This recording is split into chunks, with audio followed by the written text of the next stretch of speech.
Bol to posledný zápas prípravy, kde sme sa chceli naladiť na tú ligu. Ja si myslím, že ten výkon bol veľmi solidný. Myslím, že sme boli lepším tímom. Góly, ktoré sme dostali, sme v podstate darovali. Aj prvý, aj druhý. V podstate tretí bol taký dotlačený, čiže vždy sme len doťahovali, ale dokázali sme celých 60 minút byť aktívni v pohybe. Dokázali sme si vytvárať šance.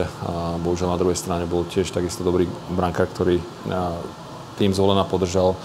Pokúšali sme sa aspoň o tú remízu v závere, ale to sa nám už nepodarilo, čiže samozrejme mrzí nás prehra, ale ideme do sezóny naladení dobre.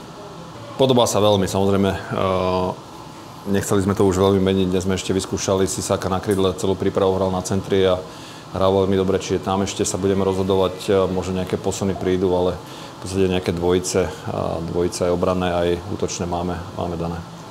Nastavenie hráčov a nasadenie hráčov v tréningoch, v zápasoch, s tým som maximálne spokojný. Vstrebávanie a vnímanie toho systému je pre všetkých hráčov proste nový a chvíľku to trvá, ale mne sa zdá, že veľmi rýchlo chalani chápu, čo ako chceme hrať. Chceme hrať veľmi aktívne, veľa forčekov, veľa hrať na puku samozrejme. Bolo aj v tej príprave vidieť veľa nedostatkov, ale na to proste sme tu, aby sme ich odstraňovali dennodenne a ja verím, že proste celá tá príprava všetkých tých 8 zápasov nám pomôže k tomu, aby sme mali dobrý vstup do sezóny. Tak ja verím, že ofenzíva, verím, že proste tú rýchlosť, ktorú sme privedli v podobe Kraťasa, Kvéru, Balca a podobných hráčov. Hola sa dal veľmi dokopy a ten nám svojou kreativitou môže veľmi pomôcť. Čiže ja verím, že tá ofenzíva bude naša silná stránka. Pevne v to verím a pokiaľ budeme dávať dostatok gólov, tak máme na brankárskom poste takisto vyrovnanú dvojicu, kde dúfam, že nás podržia.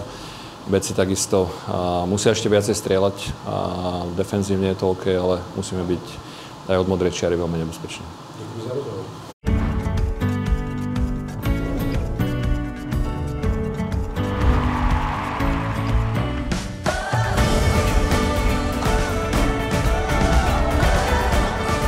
Fajn život, fajn Zlín.